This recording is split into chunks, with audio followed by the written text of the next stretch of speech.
Salut à tous, bienvenue dans cette nouvelle vidéo où aujourd'hui on va tester des cartes mères. Alors pas n'importe quelle carte mère, donc là vous y voyez pas grand chose. Donc je pense que comme ça sera peut-être un peu mieux. Donc nous allons regarder deux cartes mères assez en particulier. Donc ce sera une vidéo un petit peu vite fait pour cette semaine. Donc cette carte mère là que nous avons déjà vue dans un retour donation je crois. Je sais plus si c'est un retour don ou un retour déchetterie. Qui m'a été envoyé par un colis de chez Flo. Donc je vais mettre sa chaîne et son Twitch en description. Donc pourquoi? Alors c'était une carte mère qui était dans un PC Acer. Donc on peut voir que c'est la G31TM. Donc alors avant toute chose, donc j'ai remis la main sur un processeur que j'avais installé, qui est le Core de Quad Q8300, donc on va déjà essayer en partie, mais avant de tester le Q8300, on va essayer son processeur, un autre processeur, mais qui est cette fois un Core de Duo, un E7400. Au niveau des composants informatiques, donc on va utiliser deux barrettes de RAM que nous avons déjà vues dans la vidéo AliExpress où j'avais expliqué que j'avais acheté des RAM. Donc ces RAM étant neuves et étant compatibles avec cette carte mère et en 667 MHz, je préfère prendre les devants au niveau de cette carte mère là parce que pas sûr qu'elle retourne, parce que j'ai eu quelques difficultés avec celle-ci. Un petit tournevis pour pouvoir l'allumer, parce qu'on va voir la technique après un petit peu du tournevis. Donc voilà, donc j'aurai pas de ventirad pour tester cette machine assez vite fait, parce que notamment cette vidéo est là pour tester vite fait, pour voir si cette carte mère elle tourne, pour un petit peu voir si ça vaut vraiment le coup de s'attarder dessus, et si on peut en faire un PC dans une prochaine vidéo. Donc pour le coup, ben on va essayer de brancher tout ça comme on le peut un petit peu. Donc on va positionner avant toute chose. Donc on positionne la caméra dans ce but là pour que vous puissiez un petit peu voir le fonctionnement de cette carte mère là. Donc avant toute chose, on va lui placer son premier processeur, et comme je vous disais en test, nous allons tester le premier processeur qui est le Core de Duo E7400 que je tiens dans la main juste ici. Donc on va le mettre avec délicatesse pour pas non plus toucher un petit peu les pins qu'il y a en dessous, parce que ça se plie assez vite et à redresser c'est un peu la galère, et étant donné que j'ai pas mal de cartes mères à redresser, j'ai jamais réussi à redresser les cartes mères que j'avais. On va lui mettre ces barrettes de RAM ici, qui, je rappelle, sont des barrettes de 2 Go de 667 MHz. Au niveau des références des puces des barrettes de RAM, c'est du Samsung, donc on va dire que c'est un petit peu une valeur sûre. Donc avant toute chose, je vais brancher la prise VGA, donc ce qui va être utile pour pouvoir voir à l'écran. Je vais brancher uniquement le clavier HP pour qu'on puisse voir un petit peu si on peut avoir des éléments supplémentaires sur le BIOS. Alors je sais pas pourquoi je veux brancher la prise réseau, mais c'est pas grave. Donc on va déjà brancher dans un premier temps la prise CPU qui est sur le côté, et ensuite nous allons installer, hop là, c'est un peu compliqué, notre prise ATX. Alors du coup, je regarde, c'est pas allumé, normalement je suis censé avoir une diode, donc on va déplacer la caméra. Donc au niveau de la caméra on peut voir comme ceci, donc tout est bien branché correctement. Donc si je me déplace, je pense qu'il y avait un voyant dans un coin, mais il n'est pas voyant. Du coup ça veut dire que la carte mère a peut-être un défaut, ou peut-être qu'il s'allume pas, je n'en ai pas le souvenir parce que ça fait un petit moment que j'ai pas rallumé cette fameuse carte mère. Donc on peut voir que j'ai bien installé le Core de Duo E7400. Donc je zoome parce que vous puissiez voir un petit peu comment je fonctionne au niveau des vidéos, parce que d'habitude vous voyez une vidéo assez travaillée, assez ceci, cela, et là j'ai envie un petit peu de faire en sorte d'envers du décor, où un petit peu vous pouvez voir les essais que je peux faire avant de faire la vidéo. Donc là pour le coup, si ce genre de vidéo ça vous plaît, je pourrais en tourner 2-3 en format short comme je fais actuellement en même temps. C'est pour ça que le téléphone est bloqué en caméra. Donc pour le coup, nous avons notre processeur de branché, tout est branché correctement. Donc on va prendre notre petite tournevis, et au niveau du je sais pas si c'est le JFP ou quoi que ce soit. Donc voilà, nous avons le power qui est ici. Bon, bien évidemment je vais poser la cam, mais si on branche pas la lime, bah c'est un peu difficile. On branche l'alimentation. Donc j'essaie de voir si j'ai pas un voyant quelque part, mais je n'ai pas de voyant, donc ça se voit pas trop. Mais voilà, notre carte mère est allumée. Donc pour le coup on va démarrer. Elle fait du bruit, donc je ne sais pas si ça va s'allumer, mais je n'ai pas de voyant.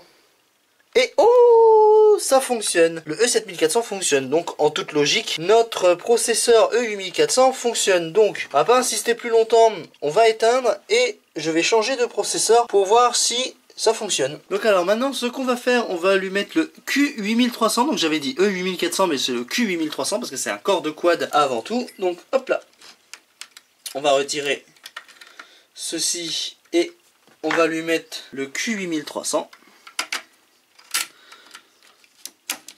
comme vous voyez, il est bien branché et tout. Donc ce qu'on va faire, je vais redresser la caméra pour qu'on puisse voir à l'écran ce qu'il y a littéralement dedans. Donc alors du coup, pareil, je vais utiliser mon petit tournevis pour l'allumer. Ah, l'alimentation n'a pas voulu démarrer, il y a peut-être un souci. Ah voilà, ça y est, ça s'allume. Et on peut voir juste ici que notre processeur est compatible. Donc pour le coup, c'est plutôt positif au niveau de cette carte mère là.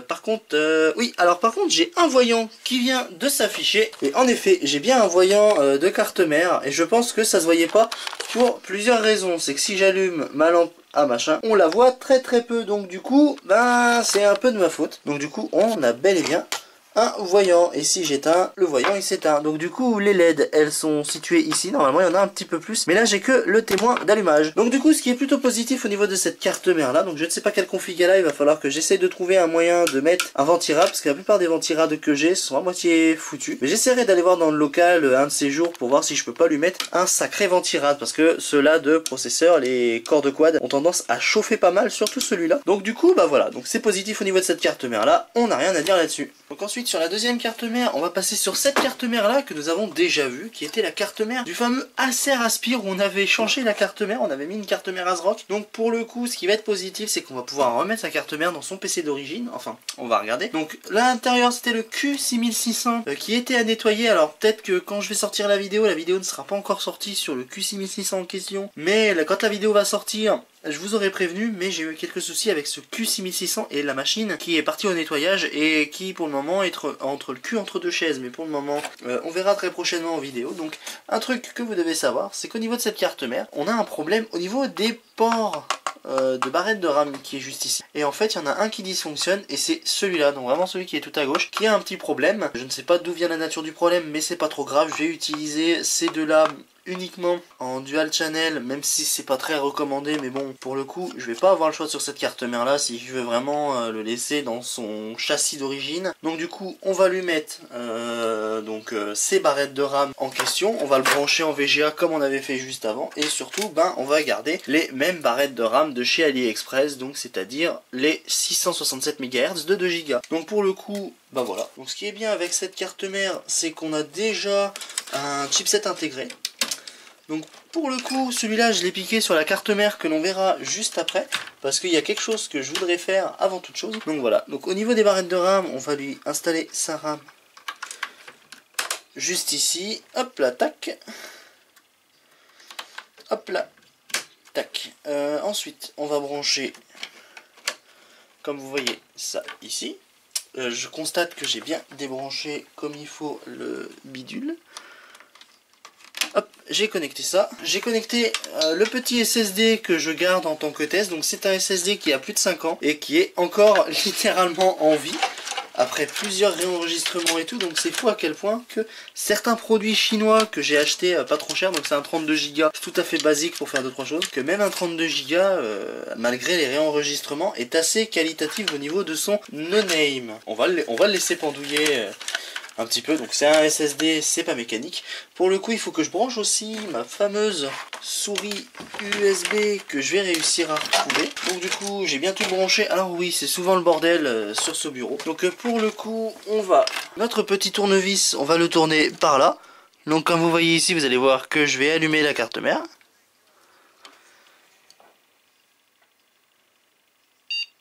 Donc nous avons un signe de vie et le logo Acer qui apparaît. Donc on va le laisser démarrer comme il faut pendant que je règle correctement cette caméra. Donc nous voilà sur cette fameuse carte mère, alors sur une distribution Linux Mint, parce que c'est le système que je mets un petit peu sur tous les systèmes pour voir un peu ce que je dois voir. Alors on va aller voir dans information système, donc pour vous faire voir. Donc en tout cas le corps quad m'étonne un petit peu qu'il fonctionne. Je pensais qu'il allait pas fonctionner et je pensais pas que non plus cette carte mère allait fonctionner. Donc je me demande comment ça se fait qu'elle fonctionne. Donc je vous ferai voir après la sécurité sur cette carte mère. C'est vraiment bien pensé pour le coup sur cette carte mère là, c'est bien pensé. Donc du coup nous avons notre Q6600 ici. Nous avons un Intel 4 en termes de carte graphique. Donc il paie pas un chipset graphique ouf, mais du coup dans ce PC ce que je ferais, bah, c'est j'ajouterais une carte graphique. Donc celui-là, rassurez-vous, l'équerre, c'est normal que je l'ai enlevé. C'est pour tester certaines cartes mères parce que l'équerre a tendance à un petit peu chambouler l'utilisation des affaires. Donc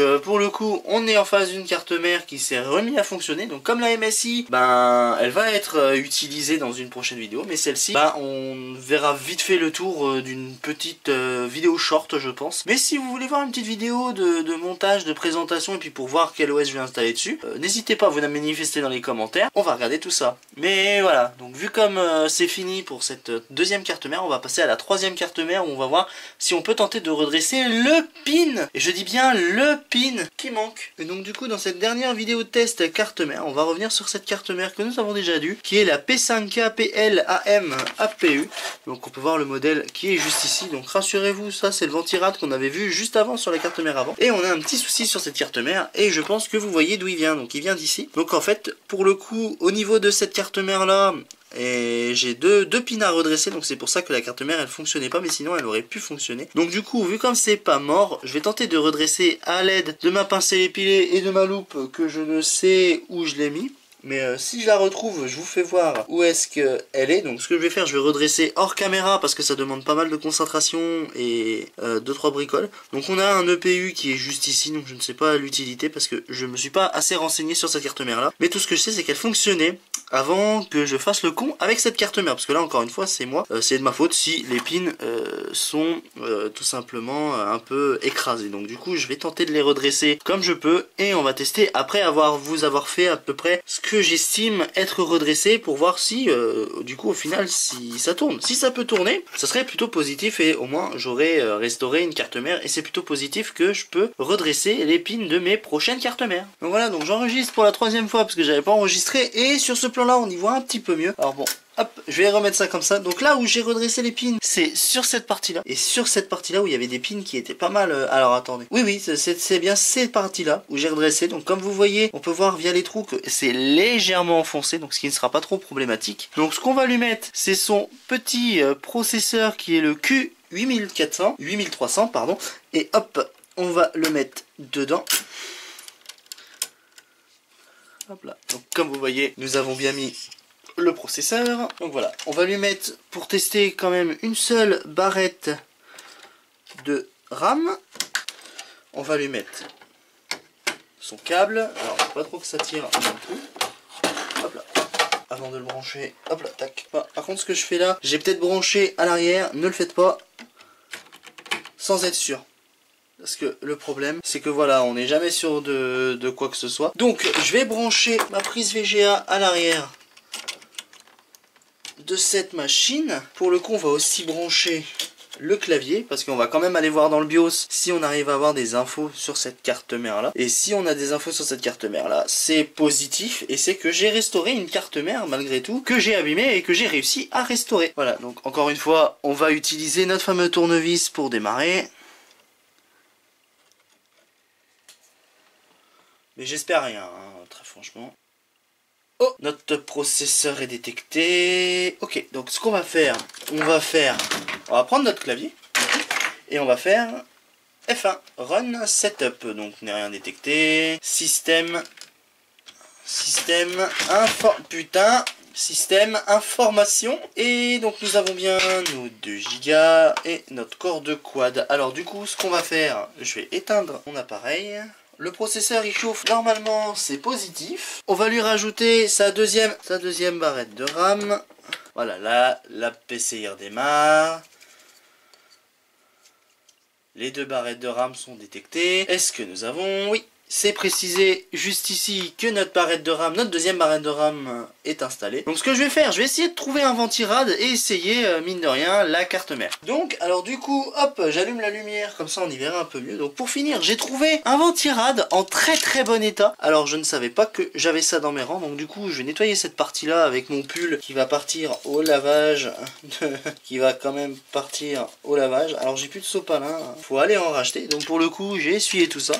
Alors vous y avez pas vu, mais j'y ai essuyé quand même, où ça se trouve comme un clochard. J'ai mis un petit peu ce que j'ai essuyé, donc voilà, on va lui mettre un petit bout de pâte thermique quand même. Parce que c'est des processeurs, comme je disais, qui chauffent beaucoup plus que les corps de duo en règle générale. Et on va lui mettre son ventirad. Voilà, donc c'est des trucs en plastique, c'est un peu la merde à disposer. Donc voilà, donc en sachant que tout ça c'est raccordé, notre bloc ventirad est allumé, on va le connecter, voilà, donc on va le rebrancher, on va se retrouver sur Linux Mint qui n'a pas changé, qui est toujours bien branché sur l'alimentation. Hop, en SATA 1, c'est branché sur la carte mère. Ici, comme cela, c'est branché dessus. Alors, je me trompe tout le temps de sens parce que selon les cartes mères, c'est dans un sens, dans l'autre, mais bon, c'est pas trop grave. Hop là, ça ici. Donc comme vous pouvez le voir, j'ai tout branché comme il faut. On va se retrouver sur l'écran pour voir un petit peu si tout fonctionne bien. Et bien évidemment, j'ai oublié de retirer ma souris.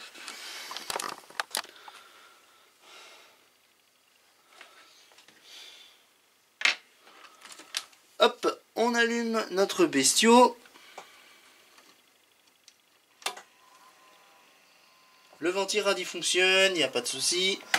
Donc on va le laisser démarrer sous Mint et puis je vous ferai voir un petit peu quand on aura toutes les infos. Donc alors du coup pour rappel j'ai dû changer de SSD, donc on va voir si je peux démarrer Windows normalement. Bon du coup ça sera un Windows et ça ne marche pas. C'est plutôt cool ça, je te remercie ordinateur de merde de pas détecter mon SSD de merde. Donc ça me casse un peu les couilles que ce SSD ne soit pas détecté. Donc du coup ben on va retenter, hein, on va retenter, ça se trouve peut-être que je l'ai pas branché dans son bon mood et puis qu'il a peut-être pas envie. Hop, CTRL ALT Supr. Voilà, donc j'espère que tu vas démarrer correctement. Il a démarré sur les autres PC, donc normalement il ne devrait pas y avoir de problème. Donc je vais rentrer dans le setup pour voir si je peux pas désactiver le smart. Ça se trouve c'est peut-être ça qui fait planter un petit peu le système. Du coup j'ai eu quelques galères avec le Linux Mint et le SSD, donc du coup il n'était pas détecté par la machine, mais on a quelque chose d'intéressant. Ici, au niveau graphique dans cette carte mère, nous avons une GMA 3000, donc je vais dire GMA 3000 parce que les G33 en règle générale c'est les G3000. On a le modèle de notre carte mère.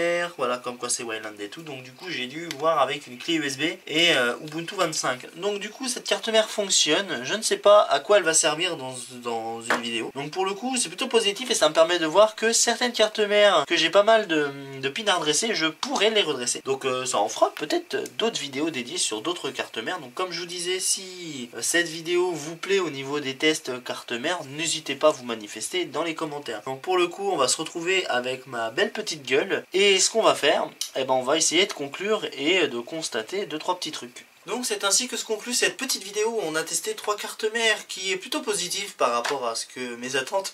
Je pensais que ça allait foirer mais au final non. Hein.